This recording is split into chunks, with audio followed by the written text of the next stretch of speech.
আমার জীবনটাই মশাটার মতন, আর কতক্ষণ বেঁচে থাকবো আমি নিজেও জানি না।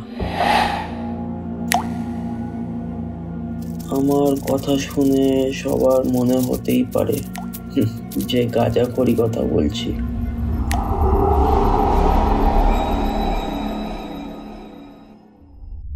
আর কেউ বিশ্বাস করবেই বা কেন? সত্যি তো এটাই যে এই 2025-এ দাঁড়িয়ে এত সুন্দর একটা ঘরে আমি ছাড়া অজানা আরেকজনেরও উপস্থিতি আছে।